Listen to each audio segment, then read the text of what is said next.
Olá, concurseiros, dando sequência às nossas aulas, nós vamos ver agora os termos integrantes da oração.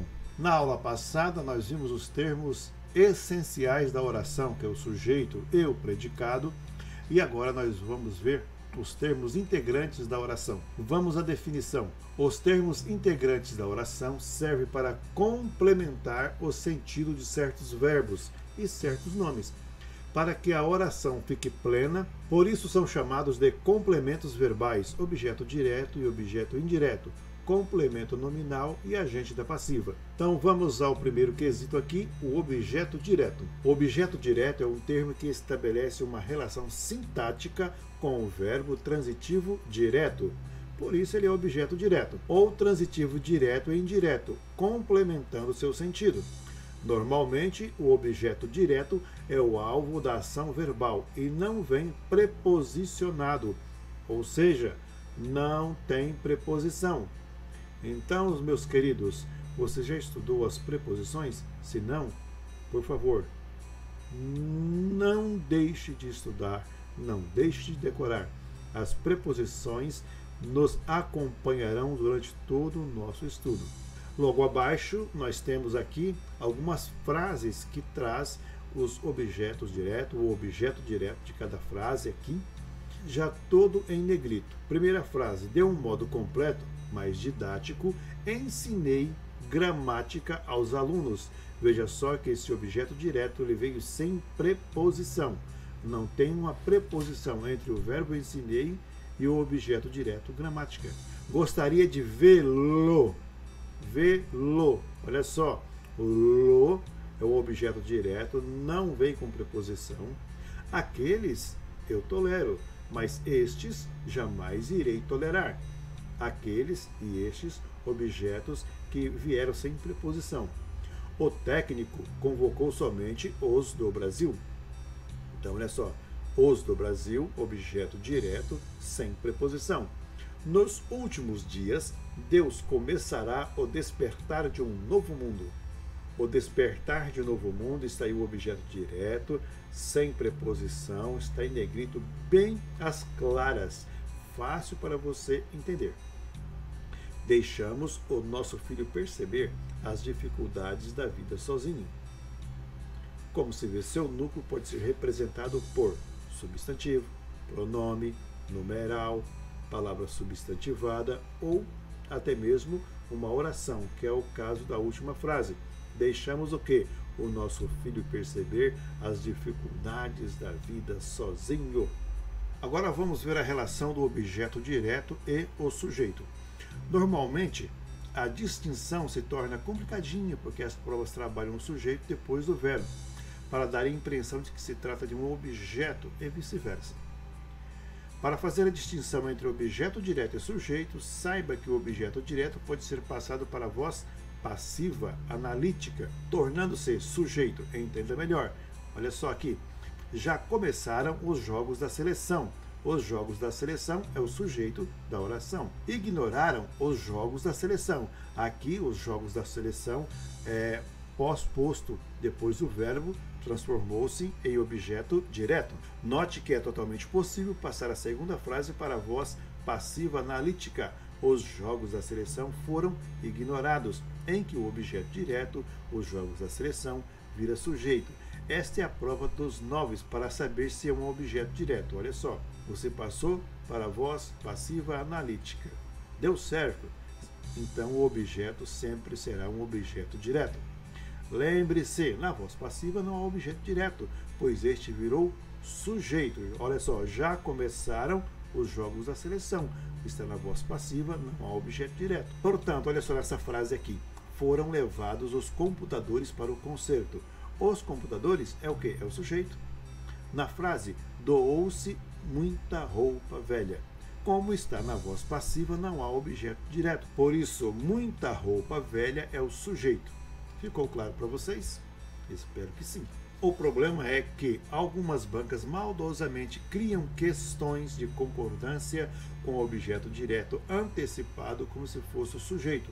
Mas, como sabemos, o verbo concorda com o sujeito e não com o objeto. Então fique sempre esperto. O verbo concorda com o sujeito e não com o objeto. Agora nós vamos para o objeto indireto. Vimos o objeto direto, agora nós vamos para o objeto indireto.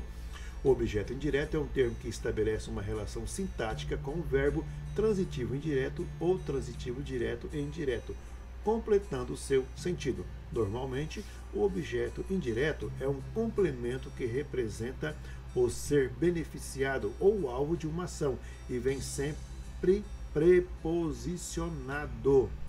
O objeto direto, ele vem sem preposição. O objeto indireto, ele vem preposicionado, a não ser que venha em forma de pronome oblíquo átono. Quais são os pronomes oblíquo átono? Me, te, se, nos, vos e lhes. Os objetos indiretos são iniciados pelas preposições a, com, contra, de, em, para, per. Vamos às nossas frases aqui embaixo. Sempre dou graças a Deus por minhas realizações. Então, o objeto indireto, Deus, ele vem aqui preposicionado com a preposição a. Gosto de ti, meu nobre.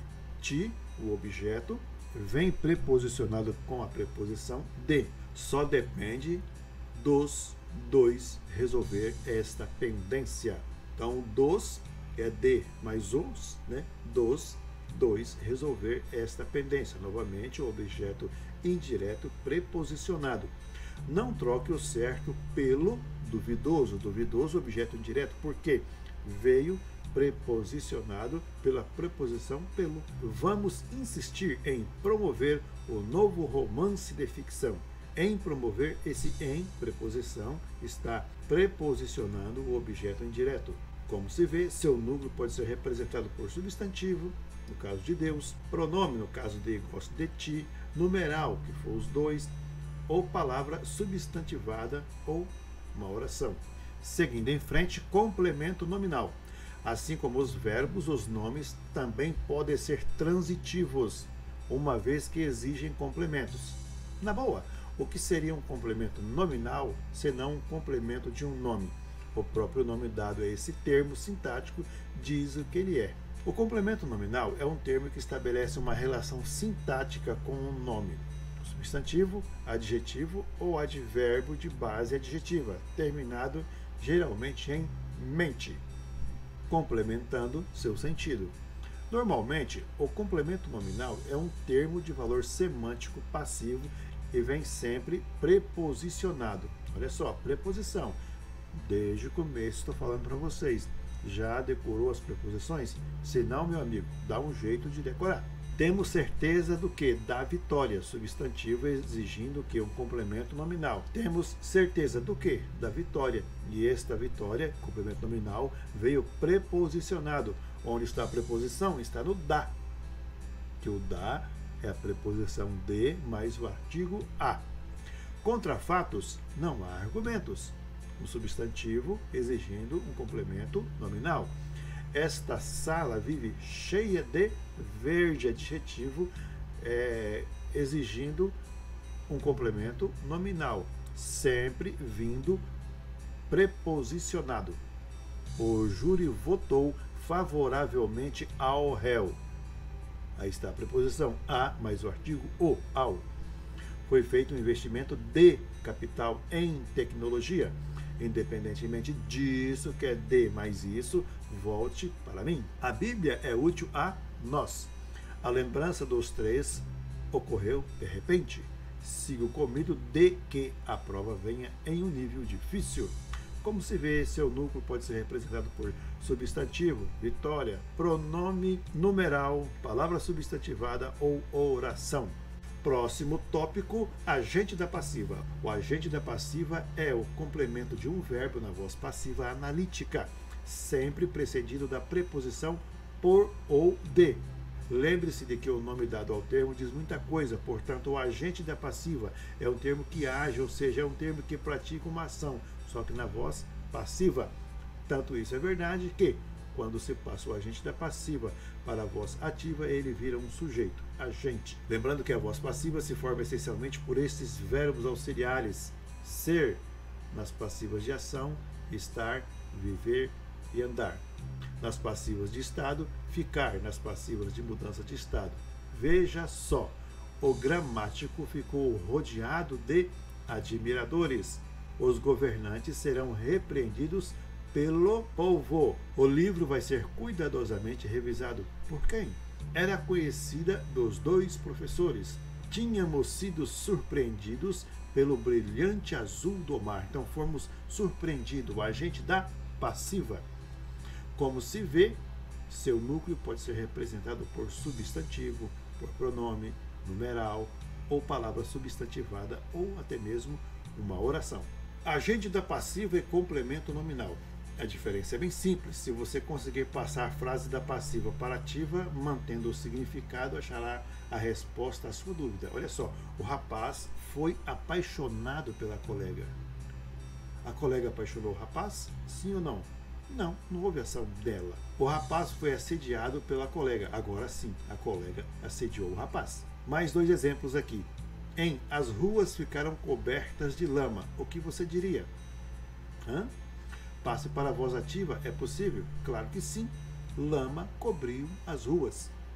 Logo, agente da passiva. Valeu, pessoal. Este é só o primeiro tópico dos agentes do... Valeu, pessoal. Isto é só o primeiro tópico dos termos integrantes da oração.